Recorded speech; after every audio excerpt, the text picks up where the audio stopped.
Good morning बच्चों। 9th class अपना जो चैप्टर चल रहा है बच्चों, वो सबको पता है। कल जो अपनी गूगल मीट हुई थी उसमें मैंने आपको समझाया था अपवाह तंत्र नदियों के बारे में, और मैंने कहा था कि आपको नक्शे के जरिए बता दूंगी। तो नक्शा आपके बुक में भी है, अगर आप ध्यान से देखें तो जम्मू कश्मीर में यहाँ से देखिए आप, ये जो सिंधु नदी है, देखिए मैंने आपको बताया ना तिब्बत वाले एरिया से निकलती है सिंधु नदी। फिर देखिए पाकिस्तान वाले में यहाँ से झेलम, चिनाब, रावी, सतलुज ये इससे आकर मिल जाती है, और यहाँ से होती है फिर ये अरब सागर में गिर रही है, भारत के बाहर है। दिखा आपको। फिर एक अपन यहाँ देख रहे हैं गंगा नदी, देखिए यहाँ से ये हिमालय का जो क्षेत्र है, गंगा यमुना ये यहाँ से बहती हुई आ रही हैं। और ये फिर मैदानी भाग जो है उत्तर प्रदेश का, यहाँ से यहाँ पे घाघरा, गंडक, सोन, कोसी ये सब नदी जो है इसमें मिल जाती है। और फिर ये बांग्लादेश में यहाँ पर आकर के, और ये जो आप जिगजैग जैसा देख रहे हो ना बच्चों, ये डेल्टा वाला क्षेत्र है, सुंदरवन डेल्टा। चूँकि यहाँ पे सुंदरी वृक्ष की बहुत ज़्यादा मात्रा है, इसलिए इसके नाम पे सुंदरवन डेल्टा है। और यहाँ से देखिए ब्रह्मपुत्र आ रही है, ये देखिए यहाँ से ये मानसरोवर झील, यहाँ से ये दिहांग, ब्रह्मपुत्र और ये गंगा, ये दोनों मिल करके यहाँ पर और फिर बंगाल की खाड़ी में गिरती हैं। ठीक है, ये आपको समझ में आ गया। फिर हम आते हैं, देखिए जो जो है इसके बारे में बात करते हैं। ये झील सांभर झील सब बच्चों को पता है, राजस्थान में सांभर झील नमक की, ठीक है, सबसे बड़ी झील, नमकीन झील।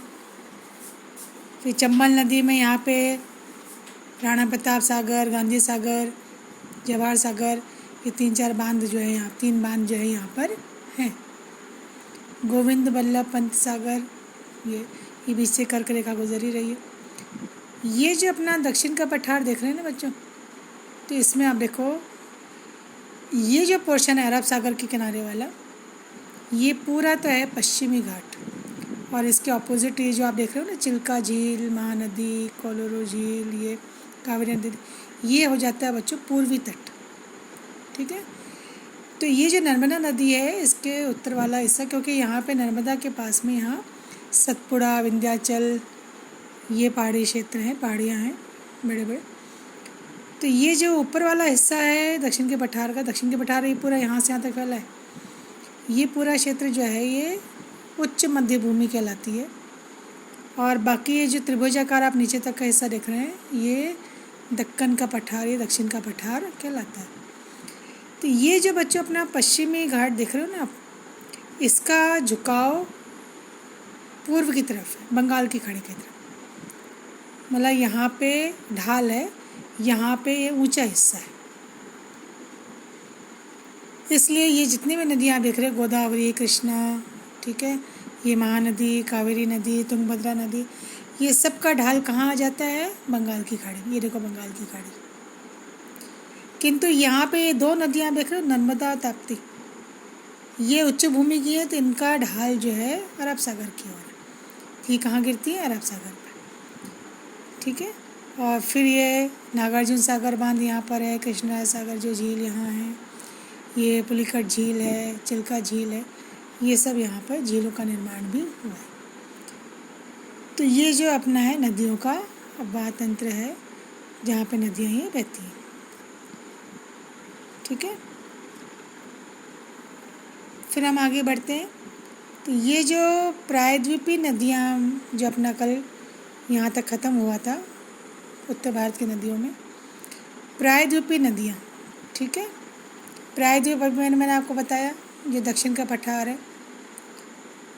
अभी जो पश्चिमी घाट है इसके जो मुख्यतः नदियाँ हैं, मतलब अगर अपन पूरे प्रायद्वीपीय भारत की बात करते हैं दक्षिण के पठार की, तो अभी जो मैंने आपको समझाया महानदी, गोदावरी, कृष्णा, कावेरी, ये सब कहाँ गिर रही हैं, पूर्व की दिशा की ओर, मतलब बंगाल की खाड़ी में। और ये सभी अपने मुहाने पर, मुहाना वो क्षेत्र होता है जहाँ वो समुद्र से मिलने के लिए, वहाँ पर जब ये इनका बहाव होता है तो मुहाना होता है, तो मुहाने पे क्या निर्माण करती है, डेल्टा का। और 2 मैंने जो नदियाँ बताई थी पश्चिम में बहने वाली, इसमें 2 नदियाँ हैं, नर्मदा और तापी। ये कहाँ बहती है बच्चों, पश्चिम की ओर। और जो अपन ने तुलना की थी उत्तर भारत की नदियाँ और दक्षिण भारत की नदियों में। तो उत्तर भारत की नदियों का तो क्या बहाव क्षेत्र ज़्यादा भी है, लंबाई भी ज़्यादा है, नित्यवाही नदियाँ हैं, साल भर जो है वर्ष भर ये जल से भरी होती हैं। इसके मुकाबले प्रायद्वीपीय नदियाँ जो होती हैं ये आकार में लंबाई में छोटी भी होती हैं, मौसमी नदियाँ भी हैं। तो ये जो द्रोणियाँ हैं इसके अपन देखते हैं प्रायद्वीपीय नदियों में। तो यहाँ अपन बात करें नर्मदा की। अभी आपका एक नीचे क्वेश्चन है कि नर्मदा नदी का उद्गम कहाँ हुआ है। तो ये मध्य प्रदेश की नर्मदा, तापी, सब अमरकंटक पहाड़ी है, वहाँ से इसका उद्गम होता है। और वहाँ से लेकर के और जब ये खंबात की खाड़ी गुजरात में वहाँ गिरती है अरब सागर में, तो वहाँ तक पहुँचते पहुँचते जहाँ से गुजरती है बहुत अच्छे अच्छे दृश्य का स्थलों का निर्माण करती है, जिसमें जबलपुर के निकट यहाँ पर एक जो सुंदर दृश्य उत्पन्न होता है बच्चों कि संगमरमर की वहाँ पहाड़ियाँ हैं, उन पहाड़ियों के बीच में से बहती हुई और गहराई में जब ढाल आता है वहाँ गिरती है तो बहुत अच्छा एक जलप्रपात का निर्माण करती है जिसका नाम है धुआंधार। धुआंधार इसलिए कहते हैं इसको क्योंकि जब ये उतनी ऊंचाई से गिरती है तो पानी जो है बूंदे, छोटी छोटी बूंदें ऐसी लगती हैं जैसे कि धुआं पूरा छा गया हो, जैसे कोहरा होता है ना, उस तरह से बहुत वेग से गिरती है। तो वहाँ पर ये धुआंधार प्रपात का निर्माण करती है। और यहाँ पे इससे कई अन्य जो हैं छोटी छोटी जो नदियाँ वो भी आकर के यहाँ मिल जाती हैं। फिर देखिए बॉक्स में क्या लिखा है। मध्य प्रदेश सरकार ने नर्मदा नदी के संरक्षण के लिए नमामि देवी नर्मदे नाम की एक योजना आरंभ की है। जैसे गंगा का संरक्षण हो रहा है, यमुना का संरक्षण हो रहा है, वैसे ही नदियों को, पर्यावरण को बचाने के लिए, प्रदूषित होने से बचाने के लिए इसके लिए किया जा रहा है। दूसरी नदी जो थी इसी के साथ में तापी, इसका भी उद्गम मध्य प्रदेश में ही है, सतपुड़ा की श्रृंखलाओं में। इसकी लंबाई थोड़ी कम है और अरब सागर और पश्चिमी घाट के बीच का जो तटीय क्षेत्र है ये भी बहुत सकरा है, अभी आपने देखा ही था। यहाँ पे नदियों की जो है लंबाई भी बहुत कम है, तो तापी की भी लंबाई कम है। और इसके अलावा जो यहाँ पे पश्चिम की ओर बहती नदियाँ उसमें साबरमती, माही, पेरियार, ये यहाँ की नदियाँ हैं। तो तापी द्रोणी मतलब तापी का जो पूरा ये क्षेत्र आता है। फिर हम बात करते हैं गोदावरी। फिर एक क्वेश्चन आ रहा है बच्चों यहाँ पे, गोदावरी प्रायद्वीपीय क्षेत्र की सबसे बड़ी नदी कौन सी है? गोदावरी। ये महाराष्ट्र में नासिक आपने शिरडी नाम सुना होगा, शिरडी के पास का ये नासिक जिला, वहाँ से ये निकलती है और फिर वहाँ से बहकर बंगाल की खाड़ी में गिरती है। तो प्रायद्वीप की जो नदी है उसमें सबसे बड़ा इसका अपवाद तंत्र माना जाता है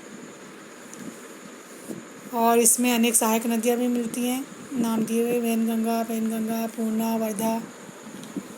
और चूँकि बड़ा आकार है इसका नदी का, इसलिए इसका एक नाम और दिया गया है दक्षिण गंगा। एक अपन गंगा जानते उत्तर की है, तो ये कहाँ की गंगा है? दक्षिण की गंगा। अगली नदी आती है बच्चों महानदी वाली। इसका उद्गम वही अपन ने देखा था नक्शे में, छत्तीसगढ़, यहाँ उड़ीसा से बहती हुई यहीं की ही बंगाल की खाड़ी में गिर जाती है। इसका ये क्षेत्र जो है महाराष्ट्र, छत्तीसगढ़, झारखंड और उड़ीसा में है। कृष्णा, द्रोणी, ये सारी नदियाँ बच्चों अपनी प्रायद्वीप भारत की। महाबलेश्वर महाराष्ट्र के पास, वहाँ से बहती हुई ये बंगाल की खाड़ी में गिरती है। इसकी सहायक है तुंगभद्रा, कोयना डैम भी है बच्चों यहाँ पर बहुत बड़ा, भीमा नदी, मूसी नदी, और ये महाराष्ट्र, कर्नाटक, आंध्र प्रदेश तक ये फैली हुई है। फिर आता है बच्चों कावेरी द्रोणी। कावेरी नदी जो है इसका अपन देखते हैं।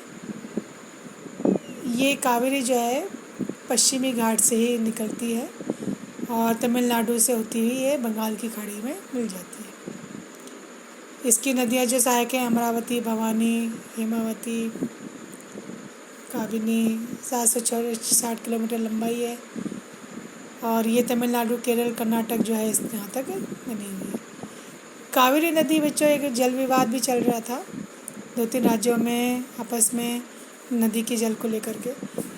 तो इस नदी के ऊपर सबसे बड़ा जलप्रपात भी बना है शिव समुद्रम के नाम से, और जिससे कि विद्युत उत्पन्न की जाती है, जो मैसूर, बेंगलोर, कोलार, यहाँ पर इसको विद्युत जो है प्रदान की जाती है।